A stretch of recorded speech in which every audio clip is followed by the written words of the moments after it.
guys, it's April, and it's the middle of the month. It has been chaotic and busy, happy, joyful, and sad, all wrapped up into 2 weeks. It's been life. And I don't know what else to say besides that. My birthday was amazing this past Saturday. I guess I'm just another year older, and here's to another year, I guess.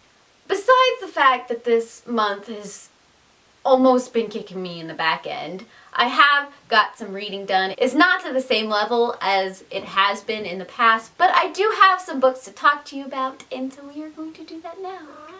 So the first book that I have finished so far this month is Imprudence by Gail Carriger.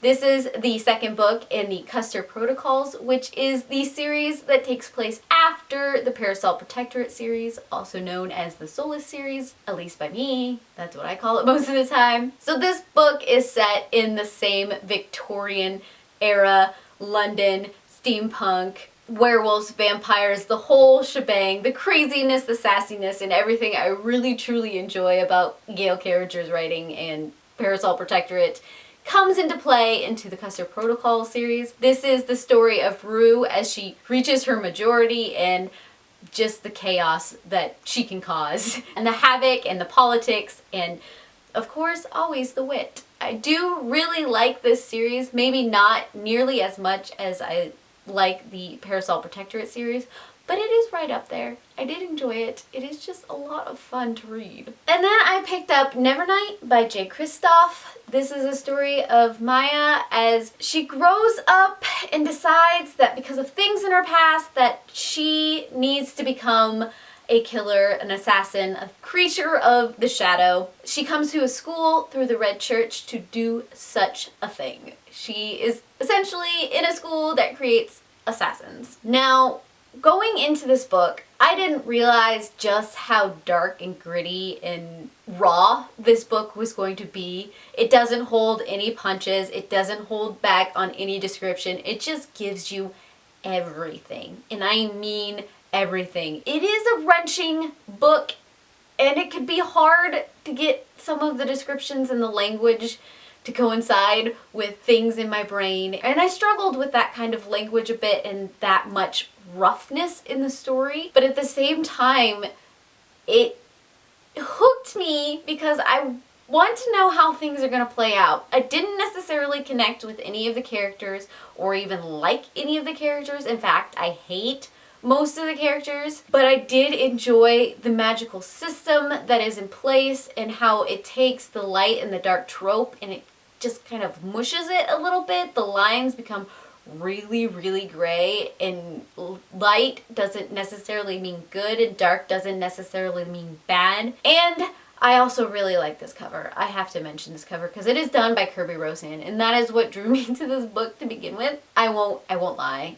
I sometimes books covers, but I'm still trying to decide if I'm going to continue on with this series. There's just so much grit and rawness and roughness that sometimes I have trouble stomaching it, so I don't know. I would love to hear the thoughts of anybody else who has read this book yet, how they feel about it. I almost need a sounding board in which to throw things off of and decide if I want to do more in the series or not.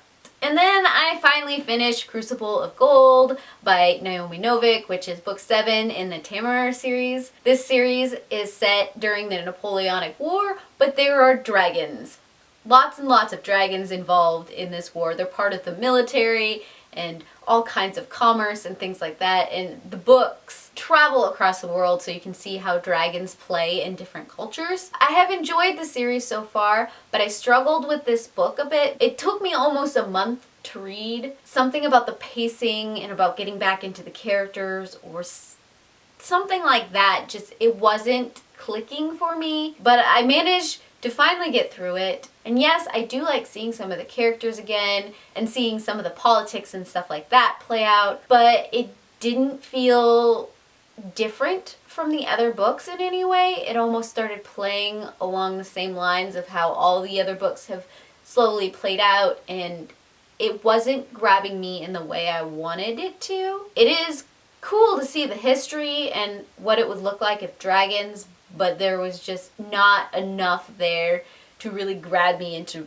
diving into this book the way I was expecting to. I will continue on in the series. There's 2 more books, I believe. So we shall see how the series ends itself out. I'm hoping.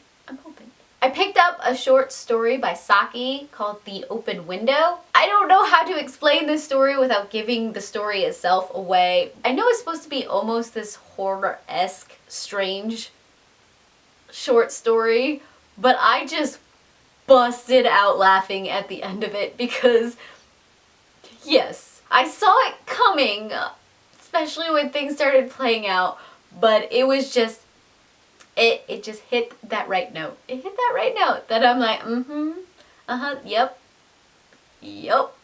And finally, I picked up Geekerella by Ashley Poston. This is a story of Elle, whose father started a convention around a show called Starfield. So she and her father have always been very big fanatics of the show, along with her mother. But after both her mother and her father pass and she's left in the care of her stepmother, things have changed a little bit. And so her outlet for this show and her life is her blog. Now there's going to be a remake of Starfield, starting with a movie, and the main character has been casted by this pretty boy, Darian. And Elle is none too thrilled about this. She writes this scathing blog post lamenting the fact that this could mean the death of her favorite franchise. Darian is secretly a closet Starfield nerd, but because of his image, he's not allowed to let the world know this. And eventually, at some point, Darian gets a hold of Elle's phone number and they start this texting friendship because Elle doesn't know who he is and he doesn't know who she is. It's just this cute little Cinderella retelling that brings in cosplays and conventions and fandoms and all the geek nerd stuff that centers around all of that. So I connected to it on that level, and I do like retellings. They are one of those pleasures of mine, and I just needed something that was light and fluffy that I could just forget the world for a while because I needed to. And so this came in at just the right time for me to do that. It is not an epic work of literature, to say the least. There are parts that you have to suspend your sense of disbelief and just pretend like it is something that could happen. And so this was something that just made me smile. It's what I needed. So those are the books and stories that I have read so far this month. I honestly don't know what the rest of the month is going to look like right now. I'm trying to just keep my head on, honestly. I will be doing some traveling, so maybe I will get a lot of reading done then. I'm not going to put any pressure on the reading. I need to figure some things out. Things need to level out a little bit before I go completely hog wild crazy with the reading again. Other than that, tell me down below what your favorite book to get lost in when you're just having trouble with life. I would love to know. So leave me recommendations down below, and I heart your beautiful faces. Bye.